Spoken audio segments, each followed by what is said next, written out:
Good morning, leadership and pop culture class. Let's all take a deep breath.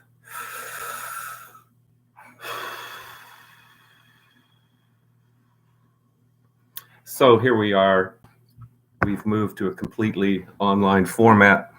And I know that for some of you, this is difficult. This is intimidating.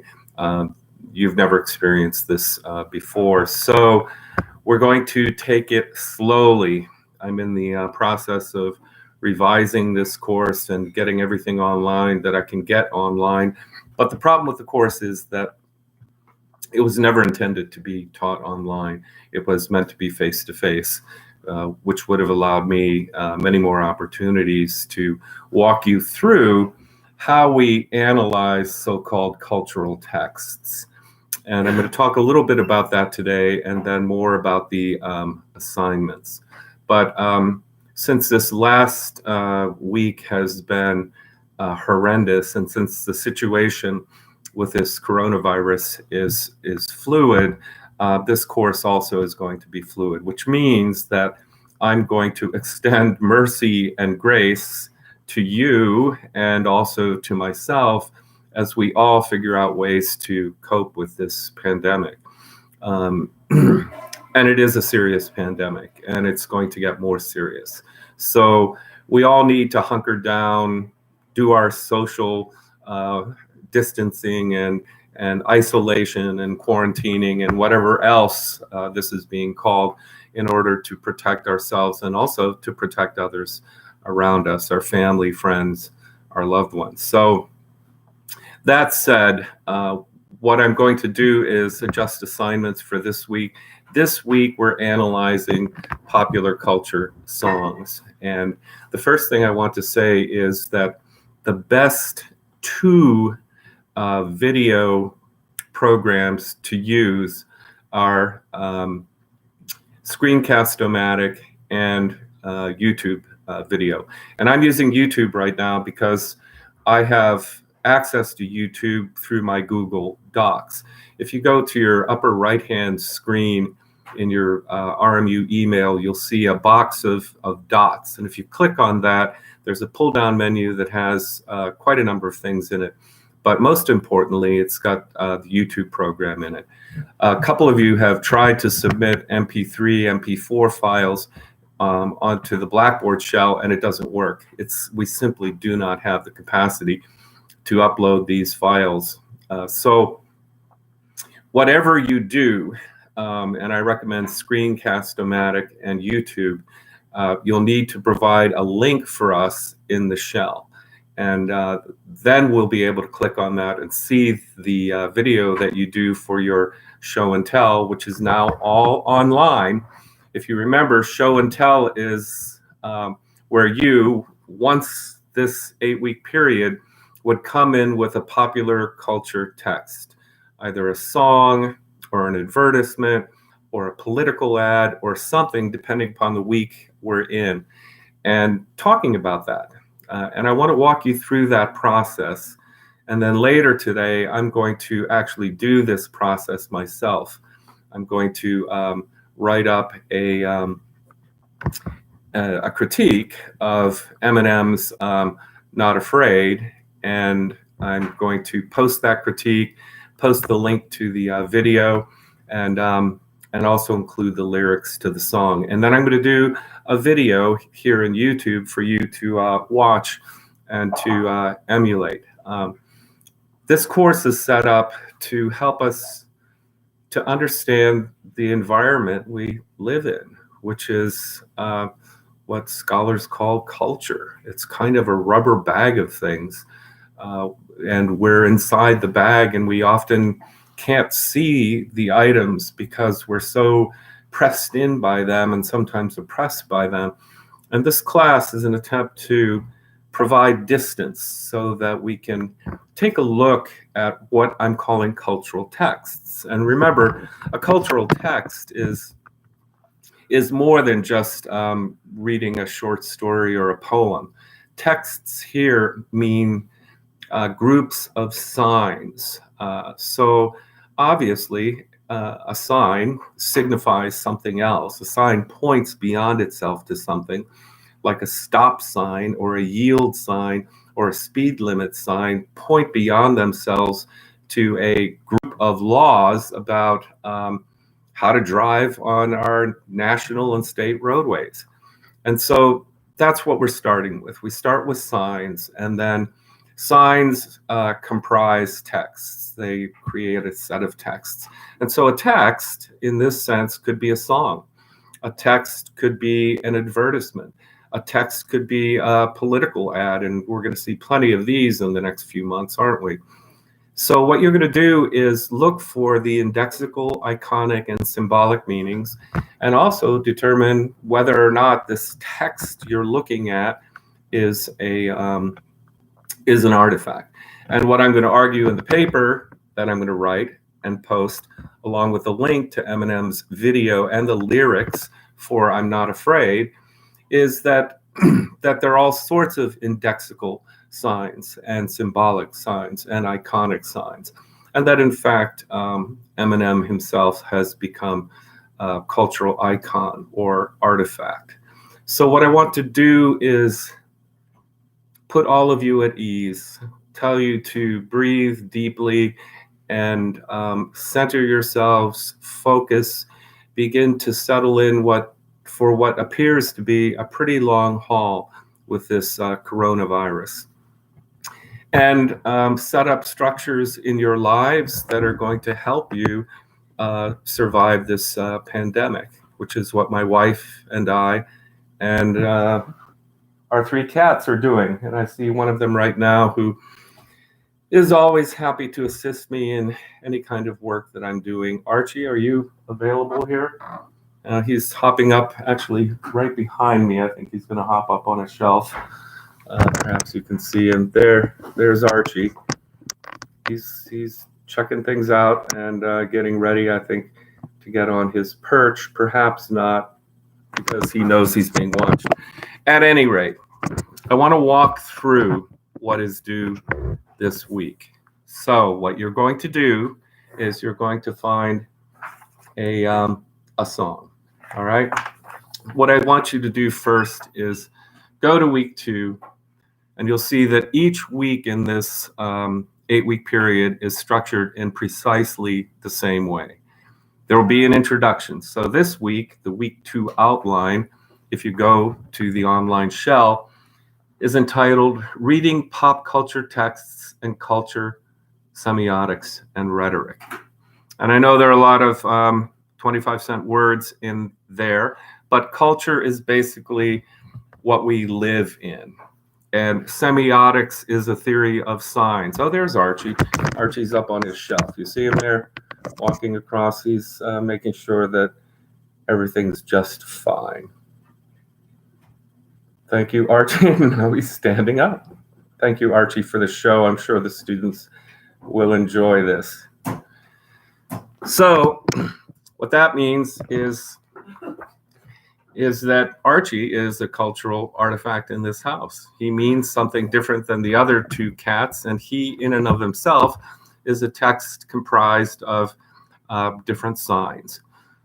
He's got colors. He's got tastes himself. He's got proclivities and propensities. And if you'll notice here, my wife just pointed this out, he's got a tail that flips over forward towards his head. Well, my wife says he tessers, and you can find out what tessering means. Most of us would like to tesser right out of this time and space. But there's Archie lounging now, and he'll be there for a while, take probably the 4th of his cat nap for the day. So Archie is a text. I'm a text. You're a text. And this week, you're looking for a pop culture song like Eminem's Not Afraid.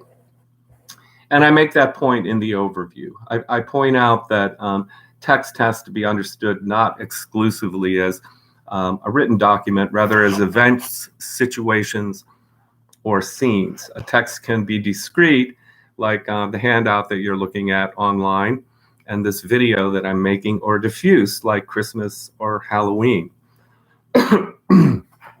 And if you're, I mean, Robert Morris, as we pointed out in our first class, is a text in and of itself as an institution. It's a huge text comprised of smaller texts, which are comprised of smaller signs. And we saw also that the classroom we met in for the first and last time is a text also. And there are all sorts of signs in the class that tell us this is not a dining room, not a living room, not a dorm room, not a basketball court. It is a classroom. And the configuration of the desks or tables and the teacher's station with the computer and the screens and the whiteboards all tell us that we're dealing with a classroom here. And then in addition to that, everything is a sign, because a sign is something that induces you to think about something else. Aristotle defined a sign as aliquid stat pro aliquo, which is Latin for this for that. This thing stands in for that. And that's what we're talking about.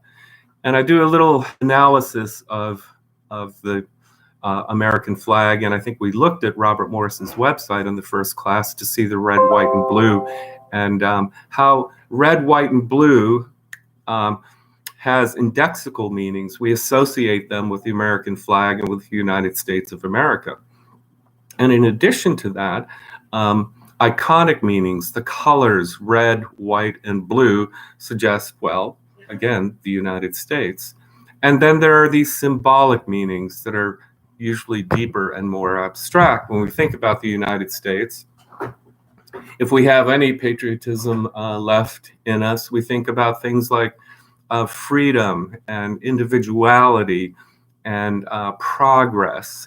We associate these abstract ideas with the notion of red, white, and blue. And these things all merge together, iconic meanings, symbolic meanings, and indexical meanings. And I want you to read over that section and read the section in Brummett to get a sense of what's going on with our study of texts. And this week it's about a song, which is a text in and of itself. So if you move down to the readings, you'll see that I want you to read chapter 2 of Brummett, and that's pages 41 through 78. And chapter 2 is nicely laid out for you and really gets into the essence of semiotics. If you go to the table of contents, you'll see that Brummett wants to talk about the rhetoric of everyday life, and that's what we're talking about too.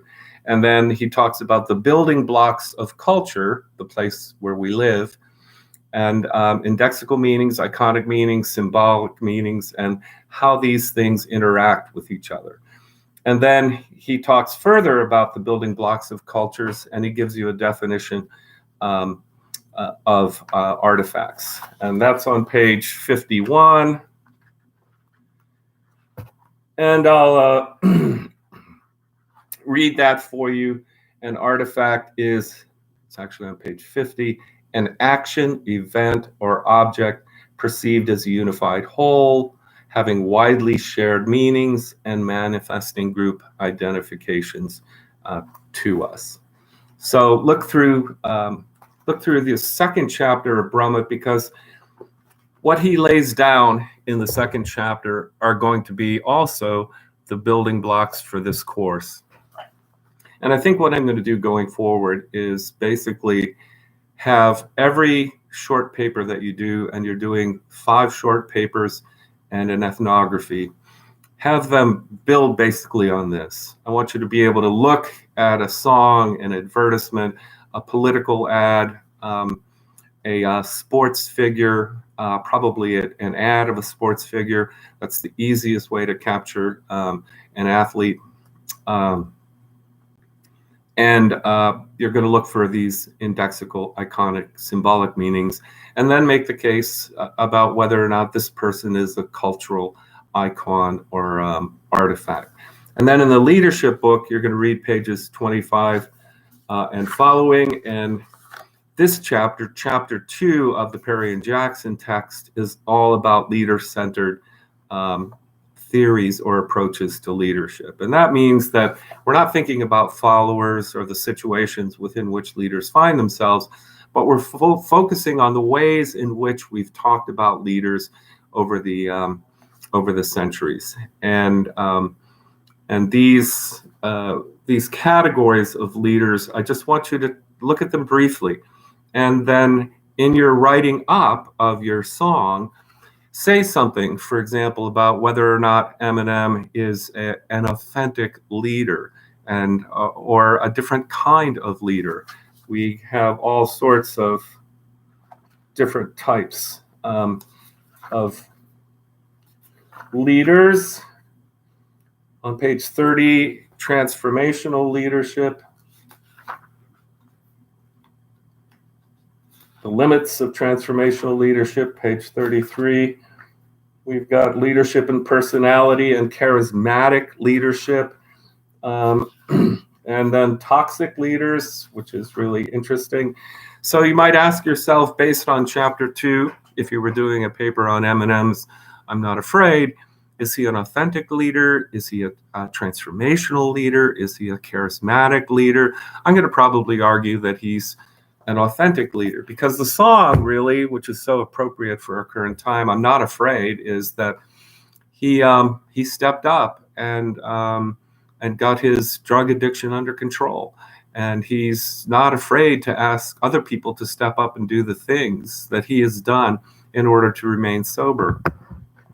So that's what the reading for this week is all about. And I have a video introduction to week 2, and you can go find that on YouTube.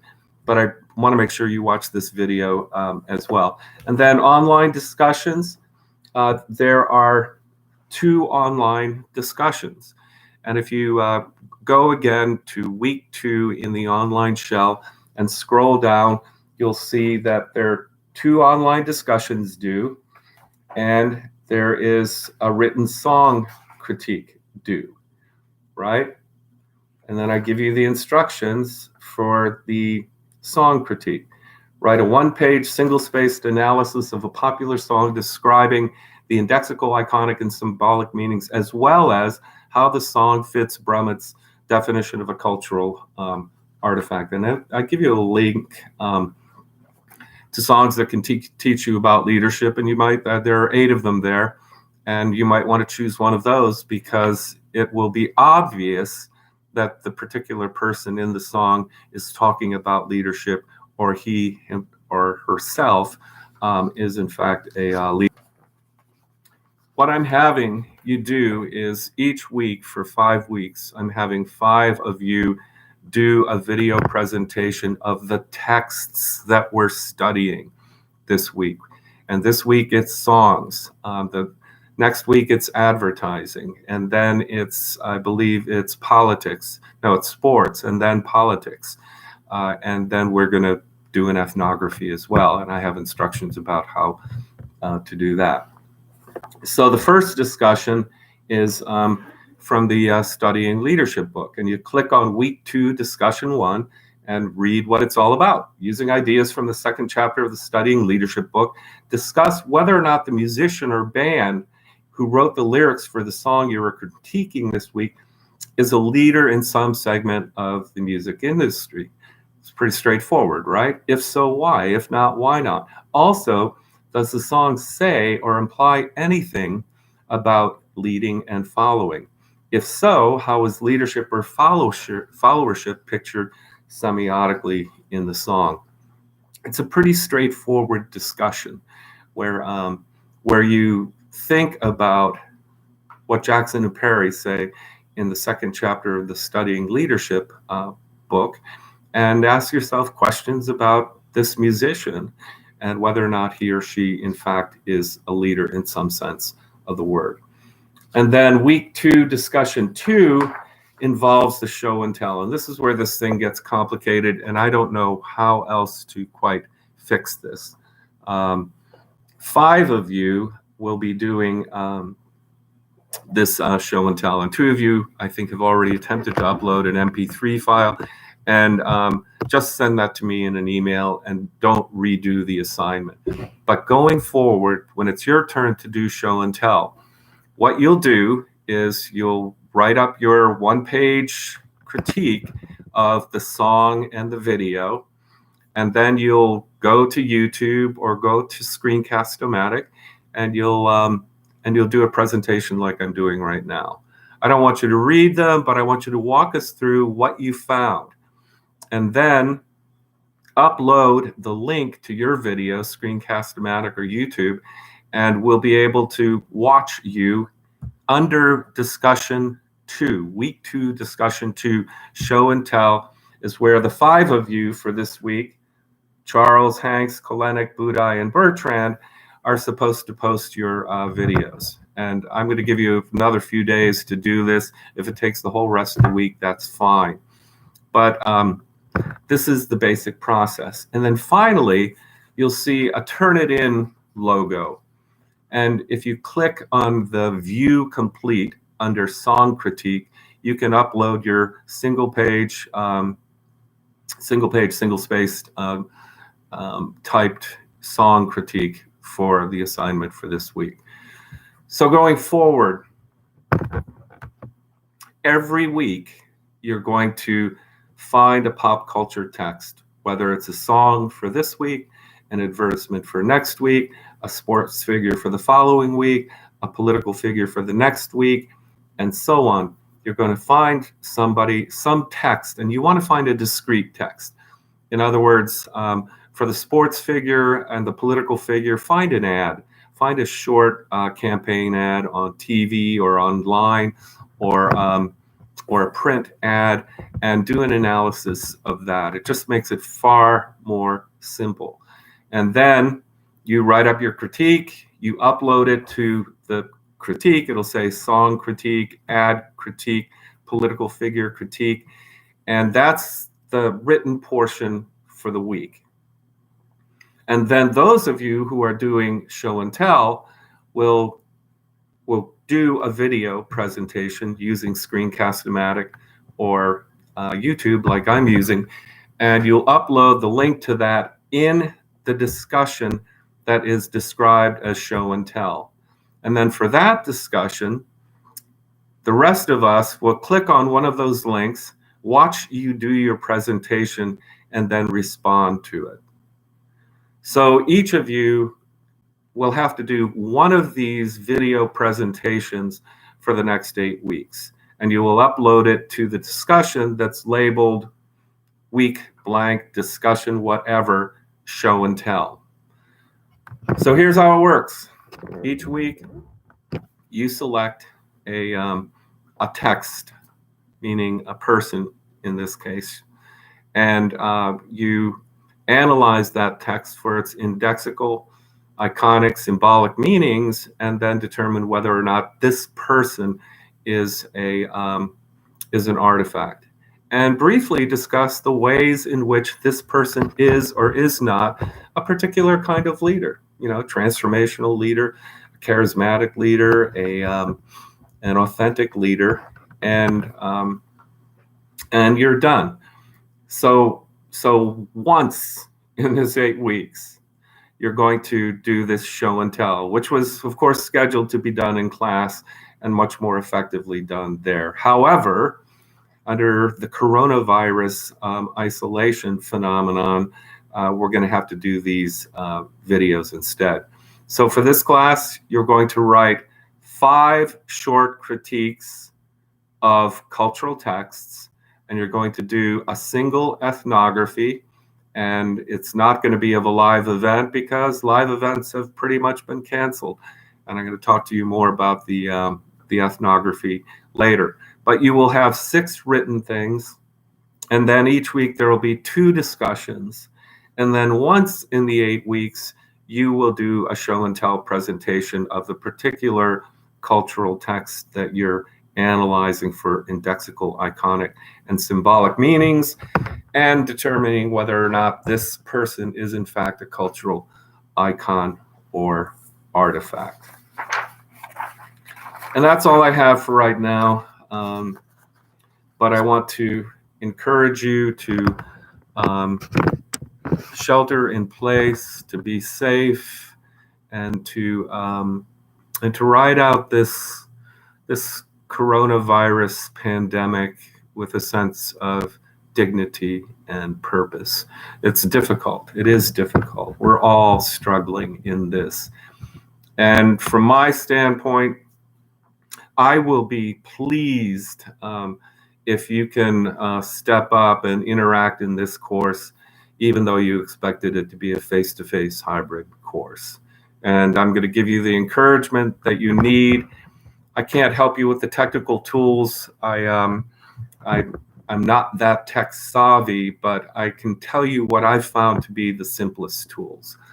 And I don't think I'm going to try to hold a live class session, but if I do, we'll probably do it in Google's Hangout, and I'll give you all the criteria necessary for that. But for now, I'm going to communicate with you via short videos each week, in addition to all of the written material that I've given you. And I'm going to extend to you grace, mercy, and peace, even as I'm extending it to myself. So be well, and I'll talk to you soon. Thank you.